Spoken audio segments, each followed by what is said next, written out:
Shallow trough sa kanluran ng Luzon na binanggit natin nung nakarang araw pa, tumaas na o itinaas na ng aking tropical cyclone sector bilang 91W. Dahil si 90W itinaas pero nandito pa sa Marshall Islands sa silangang bahagi ng bansa. So papasok ba ito o lalapit ba ito sa bansa? Ating alamin. Patuloy na ulan dala po ng habagat at sa pinalakas ng low pressure area, magraranas pa rin tayo ng mga kalat-kalat na pag-ulan na moderate to heavy rain showers sa kanlurang bahagi ng Northern Luzon kasama ang Metro Manila, Mimaropa at hilagang kanluran ng Luzon. Nalalabi naman sa Southern Luzon at Visayas, magiging overcasting gloomy at kalat-kalatin ang pag-ulan ang iiral. At sa latest El Nino, La Nina monitoring natin, ay nanatiling negative 0.6 degrees Celsius pa rin ang ating sea surface temperature na under neutrality. So mayroon pa rin bang forecast na mangyayari na magkakaroon ng La Nina bago matapos ang taon? Tatalakayin natin.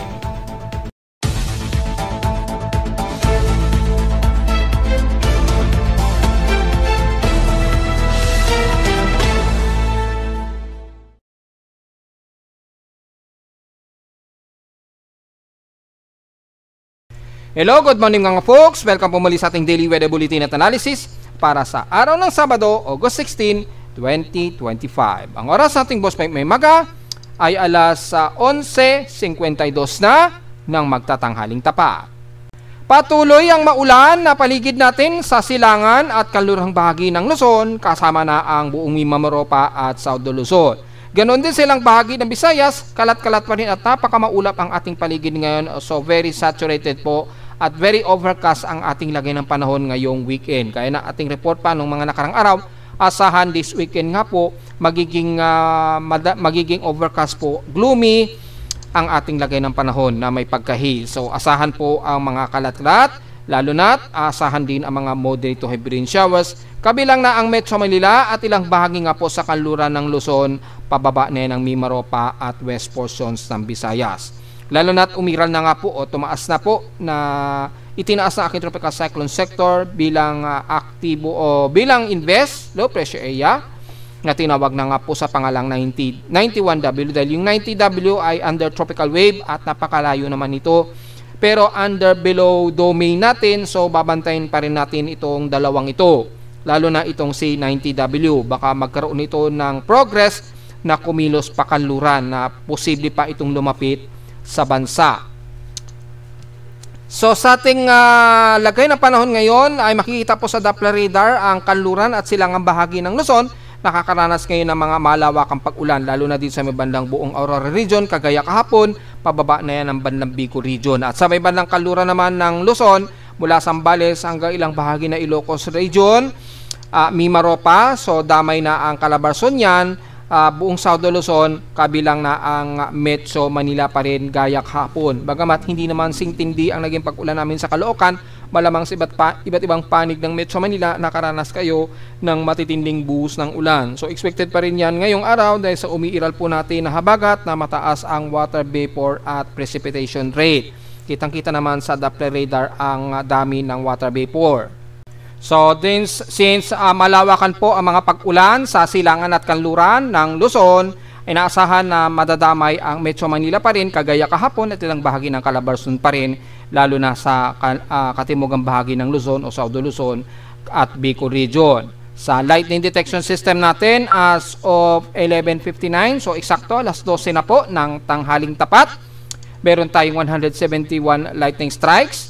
Pero antayin natin kung papasok pa yung 100 plus minutes ago na data.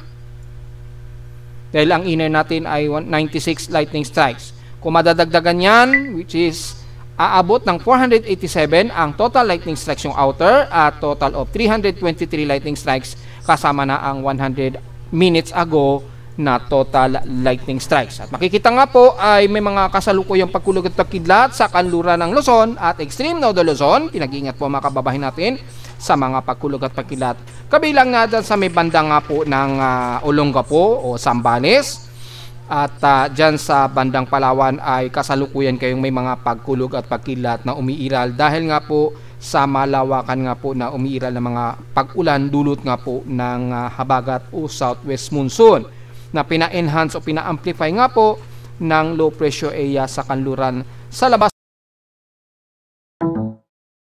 po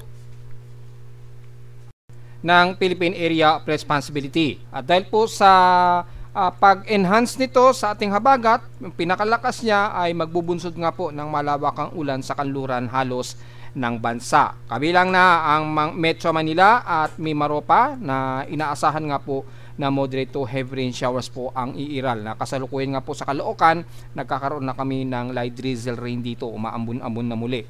So sa base sa data feed ni Pag-asa sa Thunderstorm Advisory, nakataas sa Visayas area ang halos buong Visayas na magkakaroon po ng mga localized thunderstorms. So alam niyo na po, mula yan sa kanluran hanggang silangan na po ng Eastern Samar region na po yan, hindi na natin isa-isahin. Kasama na ang Palawan yan hanggang Cebu po at Samar region na po. So marami yan, lahat na po halos ng Visayas area na. So ganun din sa NCR, nakataas po sa Mega Manila, kasama na ang Pampanga, Zambales, binanggit natin kanina, Quezon Province, Laguna, Nueva Ecija, kasama na ang Cavite. So lahat yan hanggang General Trias na po yan ha. At isama na rin natin ang Kawit Cavite at kadamay na rin ang bahagi nga po ng Batangas dahil nga po hanggang South Luzon po sasakop ang malawakang ulan dala nga po ng habagat. At since gaya nga po ng inasahan natin ay pinag-iingat po sa posible pa rin bigla ang buhos ng ulan sa maghapon po dahil buong weekend nga po makakaranas tayo ng malawakan at kalat-kalat na pag-ulan bunsot ng habagat. Sa ating current conditions, overcast, gloomy, moderate, drizzle ngayon, umiiral ngayon na may 1.8 mm na light drizzle rain pa. So kakaambon-ambon pa lamang ngayon dito sa amin sa Caloocan. So expected po yan na galing yan sa habagat dahil kita naman sa ating wind vane ay west-southwest ang direksyon mula sa pinakadireksyon ng hangin, which is malinaw na galing sa hanging habagat po yan. Sa lowest temperature na tala na kami weather station kininang 4:22 AM, medyo chilling po ito, malamig, nasa 25.1 degrees Celsius po ang lowest temperature dito sa amin sa Caloocan. So sa mga natutulog dito sa amin sa Grace Park ay maginaw po ang inyong naging pakiramdam kaninang madaling araw. At kahapon, pinakamataas na sa amin, 34.5 degrees Celsius, despite na nagkaroon din kami ng mga pag-ulan, pero nakaranas pa rin kami ng mas mataas na air temperature na 34.5 degrees Celsius. Kahapon ito ng hapon at 1:53 PM. Ibig sabihin, mataas pa rin ang naging heat index namin, 47.5 degrees Celsius, ang aming naging init pandama.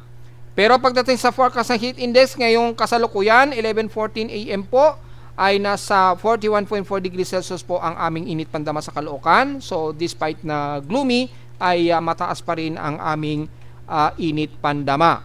So medyo mainit, medyo warmer pa rin ang aming pakiramdam dito sa Caloocan.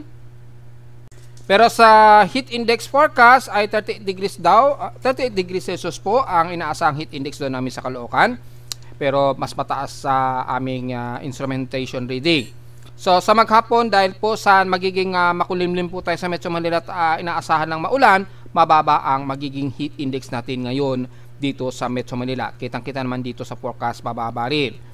Sa iba't ibang bahagi naman ng bansa ay magiging mababa rin ang heat index sa inyo dyan, maging sa may bandang Cagayan Valley. Ayun, makikita po ay bagamat umaabot sa 39 degrees Celsius sa Tuguegarao, pero yan na yung pinakamataas na heat index sa kanila. At least hindi pumapalo ng 44 degrees Celsius pataas. At sa Santiago, Isabela naman ay hanggang 39 degrees Celsius lang din ang pinakamataas. So malinaw na medyo overcast at gloomy ang inyong panahon dyan. So nakakaranas din kayo malamang ng mga kalat-kalat na pag-ulan. So wala po tayong magiging komento maging sa Central Luzon dahil sa maulan po at kalat-kalat ang pag-ulan ngayon sa may bandang kanluran ng Nodo Luzon, maging sa Central Luzon at Metro Manila. So wala po tayong magiging komento hanggang sa Occidental Mindoro. At diretso agad tayo sa may bandang Cebu. Tingnan natin dahil medyo gloomy pa rin ang paligid. Ay nasa pinakamataas sa 42 degrees Celsius po. So medyo maalinsangan sa inyo bagamat maulap. At aabot sa pinakamataas na sa inyo dyan hanggang 42 degrees Celsius nga po hanggang mamayang alas 2 ng hapon po yan. So, kayo dyan sa may bandang Cebu, medyo maaraw at malinsangan daw ang inyong panahon. Despite na maulap at gloomy rin ang panahon o overcast. Sa Mindanao, wala tayong magiging komento dahil nakakaranas po kayo ng patuloy na kalat-kalat na pag-ulan kaya mababa ang inyong heat index sa inyo dyan. Ayun, so wala rin tayong magiging komento maging sa may bandang Zamboanga Peninsula po. Mababa at inaasahan ang kalat-kalat na pag-ulan at medyo overcasting gloomy rin ang inyong paligid. Bagamat umaabot pa rin sa 37 o 36 degrees Celsius ang pinakamataas na heat index sa inyo dyan. So hindi ganun katinding init. So balik pa rin tayo uli sa ating PX extremes in past 24 hours. Kung itatabi natin, nangunguna ang Zamboanga Peninsula daw sa may pinakamaalinsangan na 33.1 degrees Celsius na highest air temperature. Lumalabas po ang pinakamataas na air temperature ay sa amin sa Caloocan pa rin na nasa 34.5 degrees Celsius nga po ang pinaka-highest air temperature kahapon. Sa lowest temperature sa Baguio, 16.6 degrees Celsius po ang lowest temperature sa kanila. At sa Inula naman ang Davao City, dyan sa may bandang Balingoy, sa San Francisco Balingoy, na meron silang 75 millimeters na total rainfall. Pero sa amin sa Caloocan kahapon, 7.5 millimeter ang total rainfall sa amin sa Caloocan. At ngayon ay may mga drizzle light rains ngayon kami na umiiral. So inasahan na tuloy-tuloy ang mga madadagdagan na pag-ulan dito sa amin sa Caloocan at kasalukuyan nga po may light drizzle rains.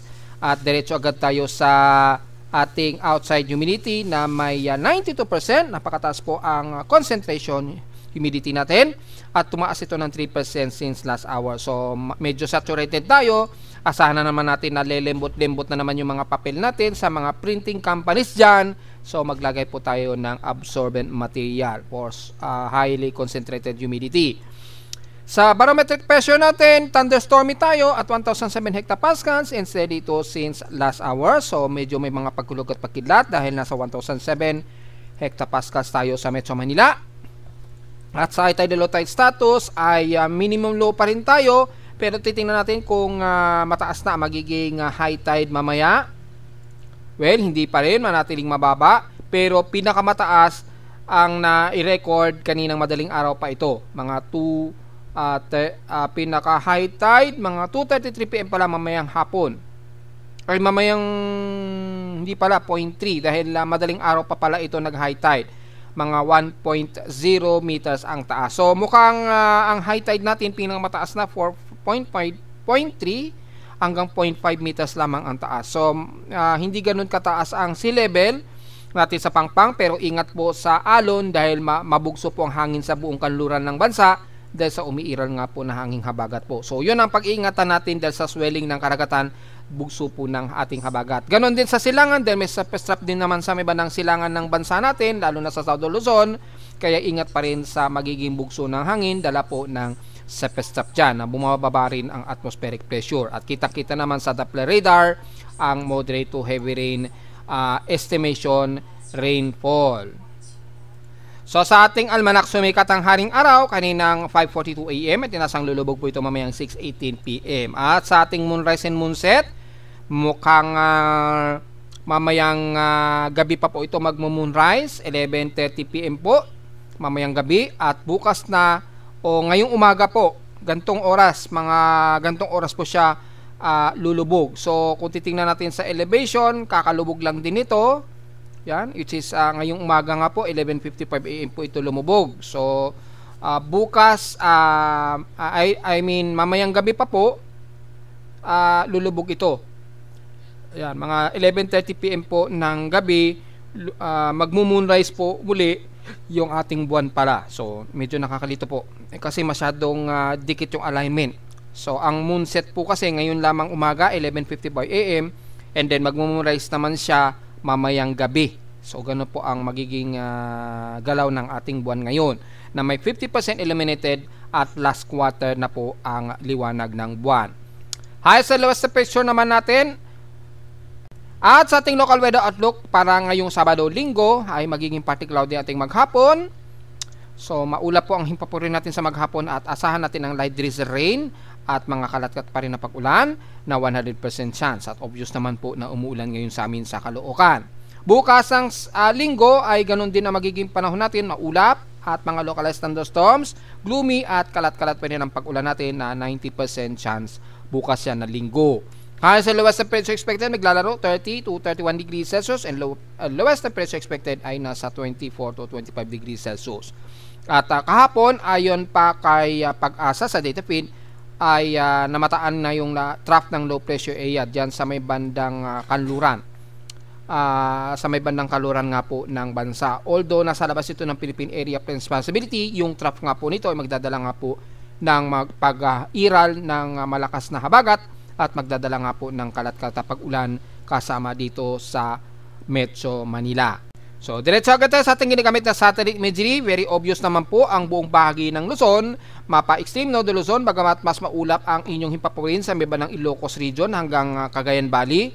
Kasama na ang buong Apayao, Kalinga Mountain Province, pababa na yan. Kasama na ang Benguet, La Union, all the way hanggang sa kanluran nga po ng Zambales. Maulap at asahan po ang habagat rain showers po. At kitang-kita naman po sa pinaka-satellite imagery ang malawakang heavy rain showers na umiiral ngayon sa buong kanluran ng Zambales at bandang La Union at Benguet. So, inaasahan po na magiging maulan sa inyo dyan, kabilang na dito sa amin nga sa Caloocan, kasama ang Metro Manila, Central Luzon, hanggang Calabarzon na nga po yan. Yan, magiging maulan yan hanggang Tagaytay na yan, dulo ng Batangas, hanggang sa may bandang Tanawan, hanggang San Pablo, all the way hanggang sa may bandang Quezon Province, which is meron nga po nasa Pestrap din dyan na nagpapaulan naman sa Polillo Island, Baler Aurora, pataas ng Kasiguran Aurora, and the rest ng Cagayan Valley sa silangan ng Nodo Luzon.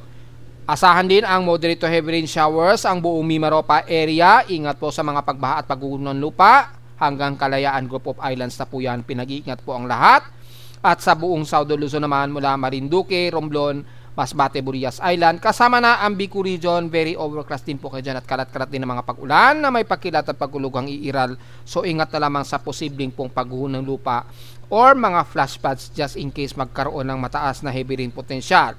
Which is kung ito-double check natin using heavy rain potential ay may mga pag-iral na heavy rain potential sa ilang bahagi ng Quezon Province.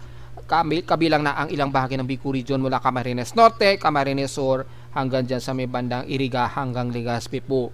Maulap at cluster din ang mga pag-ulan ng iiral sa isla ng Catanduanes hanggang Sorsogon. Sa buong Visayas naman, maging kay Kapag-asa, nakataas na ang thunderstorm advisory.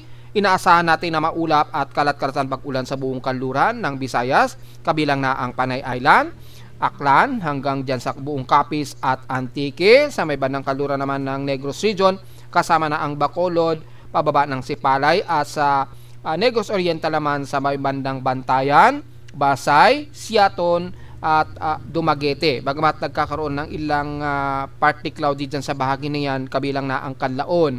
Maulan din ang bahagi ng Iloilo, so ingat po sa mga posibleng pagbaha pa rin dahil sa cluster po ng Sepestrap, bunsod pa rin na umiiral na habagat. Sa Central Visayas sa Cebu, Bohol ay magiging kalat-kalat din na pag-ulan, bagamat moderate at mostly cloudy ang iiral.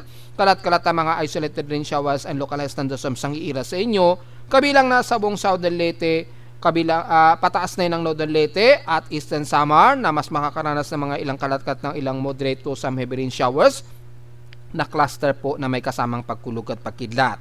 Sa buong Mindanao naman, magamat mas moderate pero overcast ang magiging panahon sa inyong maghapon mula dyan sa may bandang kanluran ng Zamboanga Peninsula. Magkakaroon kayo ng mga kalat-kalat na ilang moderate to heavy rain showers. Ngayon, medyo maaraw-araw sa inyo pero maya-maya magiging gloomy na naman tayo dyan at asahan ang mga localized thunderstorms sa maghapon gaya kahapon. Ganon din sa buong bahagi ng Northern Mindanao, Central Mindanao, Sorsogon, Barm at Davao Region ay katamtaman pero moderate at magiging overcast and gloomy ang inyong paligid. Asahan ang mga localized thunderstorms sa maghapon maging sa gabi o madaling araw. Kasama na ang buong Surigao Region, Mapa Surigao del Norte man yan. So mula yan sa isla ng Siargao at Dinagat Islands, pababa na yan ang bandang Butuan, kasama na ang Agusan del Sur, the rest ng bandang Surigao del Sur mula Hinatuan, Bislig, hanggang Davao de Oro na nga po na magiging overcast and gloomy at asahan din ang kalat-kalat o isolated rain shower sa maghapon natin dahil may mga surface trap pa rin na umiiral dyan. Yan, umiiral na mga surface trap. So magiging isolated at kalat-kalat po ang pag-ulan na may pagkilat at pagkulog. So mostly ang bahagi nga po ng Nodo Luzon hanggang sa Luzon po ang mas concentrated po ng habagat. Kaya asahan po ang malawakang ulan natin ngayong weekend sa maghapon kasama ang Metro Manila. So pinag-iingat po ang lahat sa mga flash floods, mga folks. So diretso agad tayo sa ating ginagamit na computer generated tropical cyclone sector. May bago na naman tayong binabantayan na at least invest low pressure area. At mula kahapon at itong isang araw pa na ating minomonitor itong low pressure area o shallow low pressure area dito sa kanluran nga po sa labas ng Philippine Area of Responsibility. Tinawag na nga po itong 91W. So 91W dahil yung 90W nga po ay malayo. Kung babalikan natin ay nandito yan sa may bandang zone ng Marshall Islands. Kung mapapansin ninyo, medyo pakanluran pa ang nagiging kilos nito at nasa mababang domain pa natin sa bansa. Kaya may maliit pa na posibilidad na maaari pa itong lumapit sa boundary ng Philippine Area of Responsibility. Kaya sa aking Facebook page, mababasa ninyo doon, naglagay ako ng 55-hour period para bantayan at obserbahan ang behavior ni 90W. Bagamat napakalayo pa nito, nasa moderate probability na maging aktibong low pressure area. So tingnan po natin, bagamat mataas pa ang kanyang center air pressure na 1,009 hectopascals. At kumikilos ito pa westward sa bilis na 24 km an hour. So mabilis ang pagkilos niya. Baka sa susunod na 24 oras, baka nandyan na yan sa may bandang timog silangan ng Guam. Mukhang lalapit ka agad yan sa may bandang boundary natin sa Philippine Area of Responsibility. At since pasok siya sa ating extension ng domain, ay may mga posibilidad pa talagang maaaring magkaroon ng westward course at posible pa itong pumasok sa ating Philippine Area of Responsibility sa susunod na mga araw, bagamat under tropical wave pa lamang yung condition niya.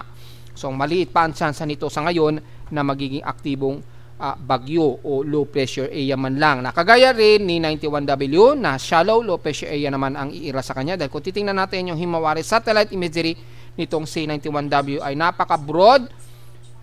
So napaka-broad po ng kanyang circulation dahil nga po sa resistance ng habagat dito sa Timog Kanluran at yung jet stream naman sa may bandang hilagang bahagi ng China na kumikilos pa southwest. So yung combination po ng galaw kasi ng hangin, ng habagat at yung jet stream sa hilaga nagbubunsod po ng shallow circulation dito, pagitan yan ng ating bansa sa Kanluran at pagitan naman ng Vietnam. Although ang lumalabas na forecast nito ay maglulup lang ito sa may bandang eastern Vietnam. Ano ibig sabihin na maglulup? Gaganyan yan, kikilos yan pa hilagang Kanluran and then bigla itong magre-record pa ganyan. Pabalik sa may bandang either Laos or pasok pa rin sa may bandang Vietnam. Maglulup yan, so mas maapektuhan po ang parte na ito ng bandang Vietnam, Laos. Madadamay po sa magiging pag-ulan po o yung malawakang pag-ulan po. So kabilang na ang southern part ng China sa Haikou at Hainan o malapit sa Hong Kong na mas maapekto. Ganon din sa kanluran ng bansa, mas apektado din tayo dahil nga po nada-drive in po yung ating habagat dito sa Timog Kanluran na palalakasin itong low pressure area, kaya magkakaroon po tayo ng malawakang pag-ulan. Ayan, kitang-kita naman sa pinaka-satellite imagery. Damay ang Metro Manila. Kaya expected po ang mga malawakan at lagpas 50 mm na total rainfall po kaya ingat po sa potensyal na pagbaha at wag naman sana magkaroon ng pagguho ng lupa so far. At kung titingnan naman natin dito is yung si low pressure area sa ngayon as of 12:30 ngayong tanghali. Ang huling sukat ko kasi nito kanina nasa kanluran ng Olongapo. So Olongapo uli ang ating susukatan. Mula sa pinakagitna ng low pressure area, 741 km west ng Olongapo po ito sa hilagang kanluran ng Luzon o bandang Zambales sa labas ng Philippine Area of Responsibility. Ayan. So nasa labas naman ito ng PAR, so nasa international category pa rin ito or name category, bagamat nasa high probability of active low pressure area na ito ayon sa 1 minute average. Pero sa 10 minute average natin, maituturing pa rin natin ito na isang low pressure area. Yan. Bagamat dito ay tumataas na rin o high chance of magiging active low pressure area ito. So titingnan natin dahil hindi pa naman natin niro-rule out ang posibilidad na maging tropical depression ito. Kaya lang ang good news, maliit ang chance nito na pumasok ng Philippine Area of Responsibility dahil hihilagang kanluran ito. Magiging kilos po nitong C91W. So malabo ito mag-eastward para pumasok ito sa boundary ng ating PAR.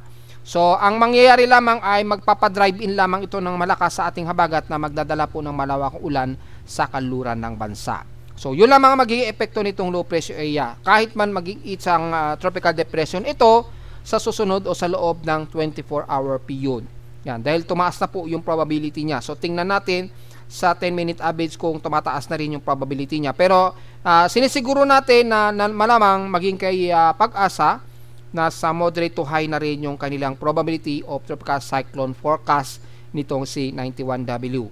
Yun. So, mga pag-ulan lamang talaga ang maapektuhan dahil diniscuss na natin niya noong nakarang araw gamit ang ating tropical cyclone strike probability, yung Genesis, di ba?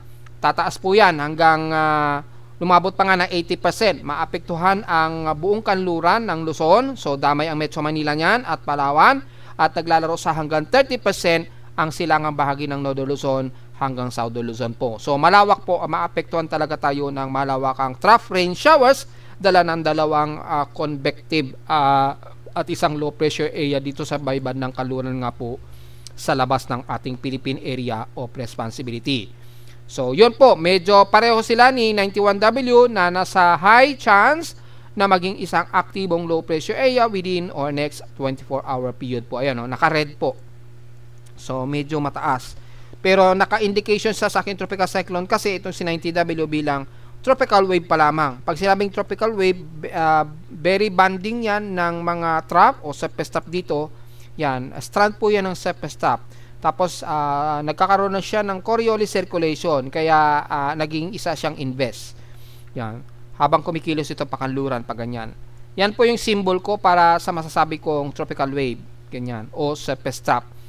Pag tropical wave kasi, isang strand yan ng ganyan and then merong araw kasi gumagalaw po siya o kumikilos siya either pakanluran o pan-northwest or ano man ang magiging direksyon niya and then under tropical wave po siya kaya merong akong nilalagay na ganyan na grid to signify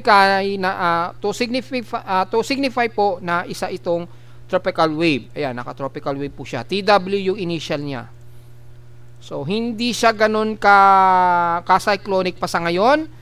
Pero mataas na siya na posibilidad na maging isang aktibong low pressure area nga po. Yan. Sa pinaka fail proof natin kasi minsan nagfe-fail yung una nating data, dito ay makitang-kita rin mataas din ang kanyang possibility na maging aktibong low pressure area. Ganon din dito kay 90W. So pareho lamang. So, pareho na po yung kanyang condition na mataas ang posibilidad nga po siya na maging isang aktibong low pressure area. So, manatili nating babantayan, lalo na itong si 90W na posible pa itong lumapit dito sa may bandang timog silangan ng Guampo. At napakababa pa niya sa elevation sa silangan ng bansa. So, wala pa tayong initial dito na tropical cyclone track combination. At sa ensemble, wala pa namang naka-indicate sa ngayon. So, manatiling mababa pa raw ang tsansa of tropical cyclone development.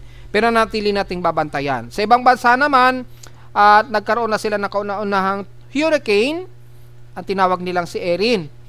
Yan, si Erin po. Yan daw ang kauna-unahan nilang hurricane sa hurricane season ngayong buwan. Yan, sa bandang Atlantic. Ayan, sa may bandang Atlantic ang location niya. Kasi sa 10-minute average, typhoon category na po siya. So, category 1 typhoon na po itong Erin. Kauna-unahang hurricane na po yan sa kanila sa bandang Amerika. So, kung titingnan naman natin yung inaasahang forecast ng dalawang low pressure area na to, just in case, gamit ang ating tropical cyclone assessment monitoring.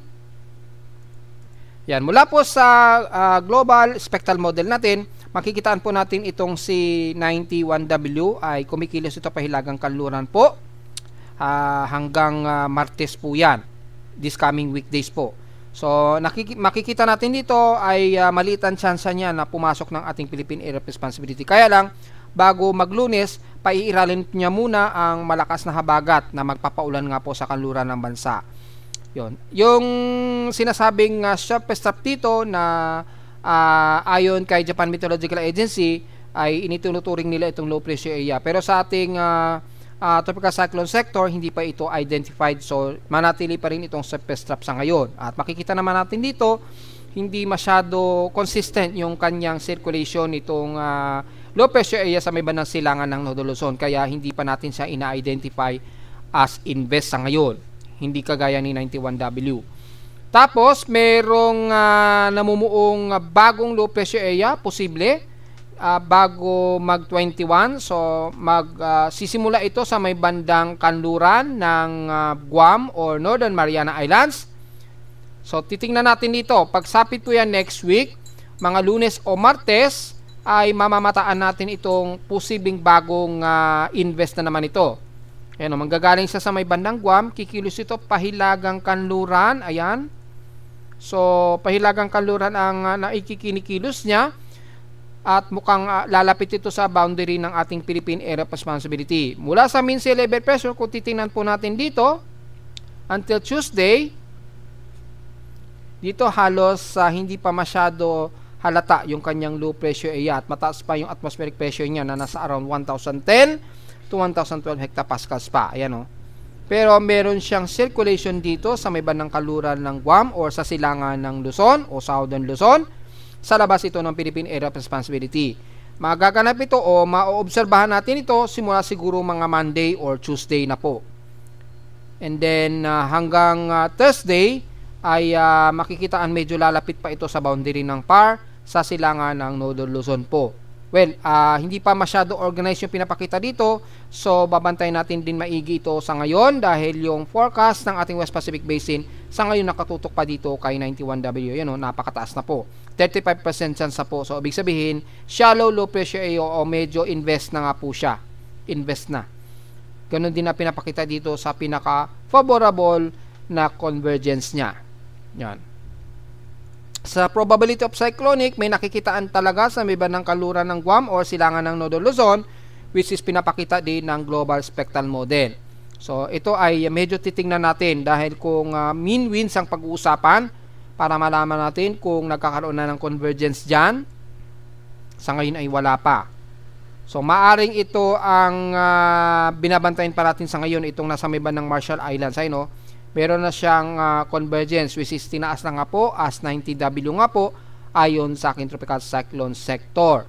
At mula naman sa tropical cyclone sector probability ay this coming August 18 nga po bago mag-19 nagkakaroon ng mataas na probability of tropical cyclone sector probability dito sa may bandang Marshall Islands. So ibig sabihin malamang ito ay si 90W nga po. Si 90W. So hindi pa natin sigurado kung itong si 90W ay si 90W rin yung lilitaw dito sa may bandang kanluran ng Mariana Islands o Guam sa bandang Martes na po yan this coming week. So titingnan po natin kung ito rin yan ay malamang malinaw po na posible pang makalapit ito sa ating Philippine Area of Responsibility this coming week. Kung ito ay si 90W mga folks ha, so babantayan at tututukan natin itong maigi mga folks. Kasi makikita dito, pa west-northwest po ang lumalabas na ikinikilos nito. Sa ngayon, nasa 40% na po yung tropical cyclone strike probability niya dyan sa may bandang Marshall Islands. At tumataas siya habang kumikilos pa hilagang kanluran, 30 to 20% po. So, medyo maapektuhan muna siguro ang bandang Guam. And then, by August 19 nga po, ito na nga po yung sinasabi natin, na makikitaan na lalapit ito sa may bandang Guam. Ayan o. So, mukhang from August 19 nga po, Martes, mukhang lalapit nga po ito sa ating Philippine Area of Responsibility which is pinapakita ng Global Spectral Model nga po natin dito sa pinaka wind speed and direction. Ito po yun, oh. So, tingnan natin maigi, baka yan yun yung sinasabi ng Tropical Cyclone Strike Probability na si 90W nga po. Babantayin natin yan maigi. Dahil kung titingnan natin na August 20, yan o, kumikilos pa rin siya pa west-northwestward, patungo dito.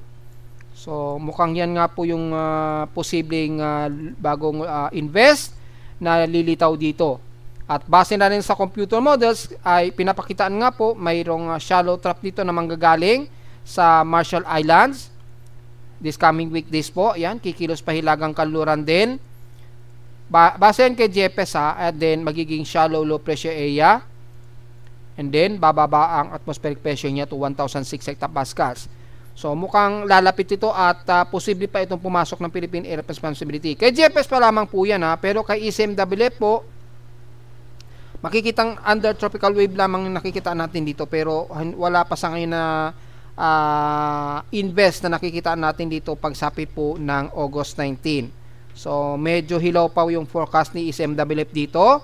Pero mataas na po yung forecast ng tropical cyclone for strike probability ayon kay ECMWF. Lalapit nga daw ng bandang Guam. So babantayan natin itong maigi within 55 o hanggang 120 hour period po, depende sa magiging bilis ng kilos niya. Nasa ngayon nga po, mabilis po yung pagkilos niya. Ito naman si 91W ay maglulup lamang ito sa silangan ng Vietnam na magdadala ng pag-ulan sa atin sa kanluran ng bansa dahil nga po sa palalakasin nito ang habagat. Ayan o, kitang-kita naman sa ECMWF forecast computer model. Kay NAVGEM naman ay ganun din na pinapakita. Maglulup lang itong C91W. At regarding naman kay 90W ay hindi halos nakikitaan dito pero tropical wave po ang nakikitaan dito, which is nakataas naman sa tropical cyclone strike probability. Ayon yan sa ating ginagamit at global spectral model din.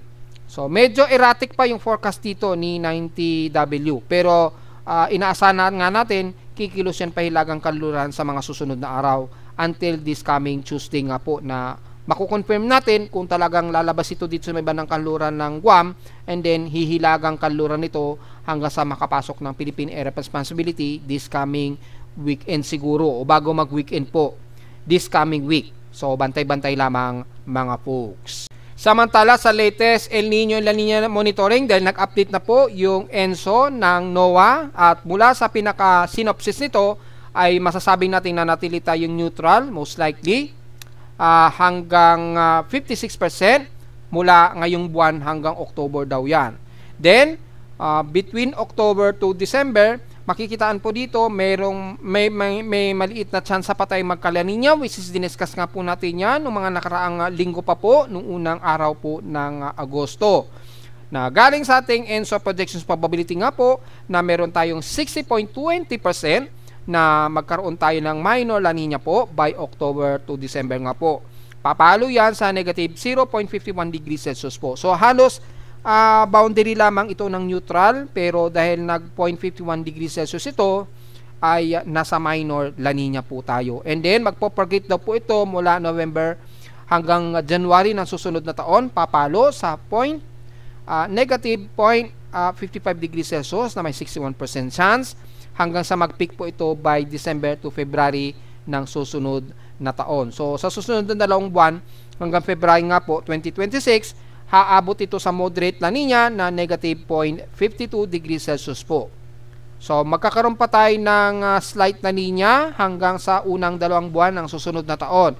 And then babalik muli ito sa pagiging neutral pagpasok po yan between January to March. So baka mga February to March babalik uli ito sa pagiging neutral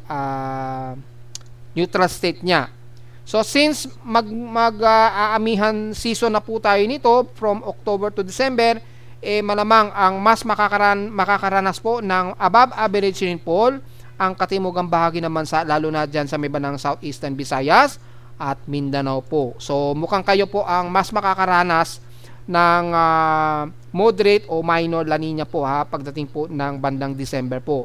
So medyo ready po dahil dito sa amin sa Luzon kasi sa mga buwan na yan amihan season na sa amin dito sa Luzon. So dahil magkaamihan po tayo, yung above average rainfall medyo hindi masyado namin mararamdaman dito sa kanluran. Siguro sa may bandang eastern section ng Northern Luzon at South Luzon, medyo makakaramdam ng at least medyo mataas na average rainfall.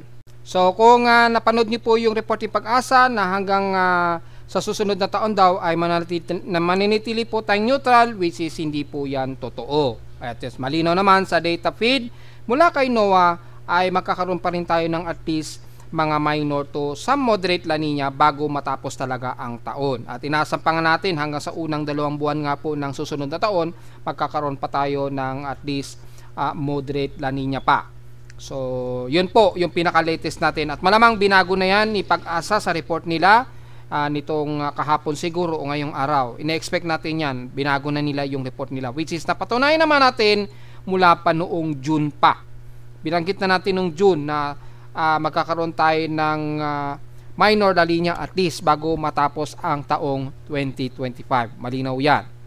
At wala pa namang latest sa pinaka-ENSO plume, so mag-update pa rin tayo dyan just in case.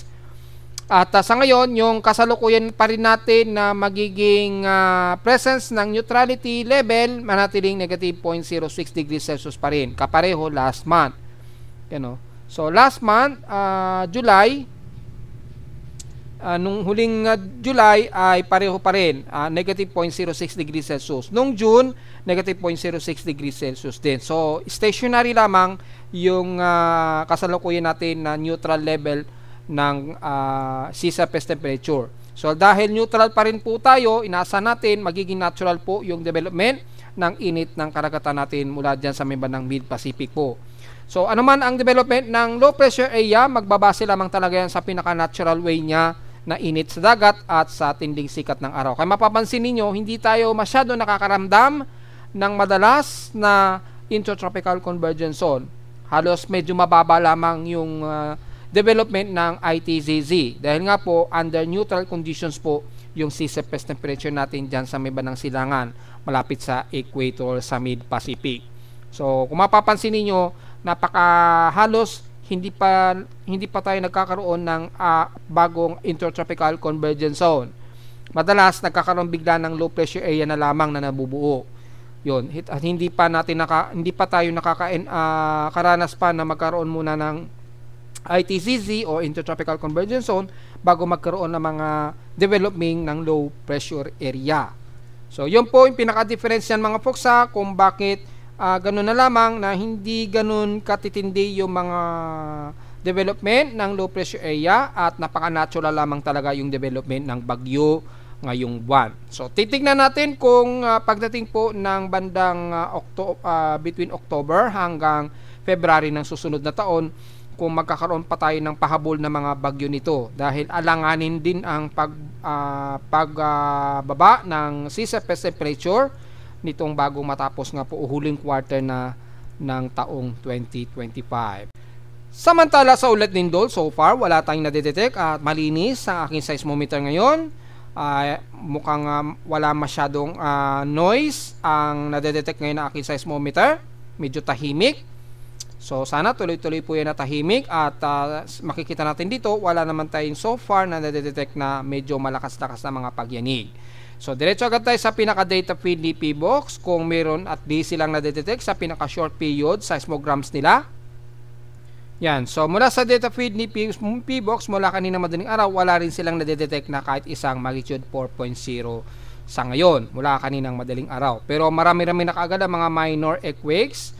So bilangin natin kung ilan ang total earthquakes natin since wala tayong naimataan na kahit isang magnitude 4 plus ngayong umaga at ngayong tanghali. So tingnan natin for the month of August. Yan. Total earthquakes natin ngayon ay nasa 505 total earthquakes na po. So mahigit sa 500 na po ang total earthquakes. 492 dito is magnitude 2.0, 11 sa magnitude 4.0. So medyo konti pa rin. At nanatiling dalawa ang ating magnitude 5.0. So dito pa rin ang cluster sa may ng Southeastern Visayas at Mindanao. So gaya kahapon ay stationary lamang na medyo alisto lamang tayo mga folks. Lalo na sa hilagang bahagi ng bansa na medyo matipid na naman ang galaw ng tectonic plates. So ibig sabihin ay may posibilidad na tumataas na ang pressure intensity ng mga tectonic plate natin, lalo na dito sa may bandang Manila Plate ay medyo maging alisto tayo lalo. Yan. Kasi kakalindol lang nung nakaraan sa may bandang Russia nung nakaraang buwan, kaya medyo mag-ialisto po tayo lalo na dito sa kalurang bahagi ng Nodo Luzon dahil masyadong matipid-tipid ngayon yung seismic waves natin dyan. So yun naman po ang pinaka-latest natin and so far ay nasa mahigit 500 na po ang ating total earthquakes for the month of August. At narito naman ating 3-day weather forecast para sa araw ng Sabado, August 16, 2025.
At hanggang dito naman po ating Daily Weather Bulletin at Analysis para sa araw ng Sabado, August 16, 2025. Huwag mong kalimutan na mag-like, share, subscribe po sa ating YouTube channel. Visit lamang anytime sa ating website na www.pimoweather.com para sa iba pang detalye nyo gusto malaman na hindi natin naisama ngayong tanghaling tapat sa ating report, at mag-ingat na lamang since asahan natin ang mga maulan panahon maghapon. At visit lamang sa ating website sa gusto malaman pa rin ang pinaka-dynamic events mula dito sa amin sa Caloocan at sa data feeds mula sa iba't ibang weather agencies. Maraming salamat po mga folks at magandang araw po sa ating lahat.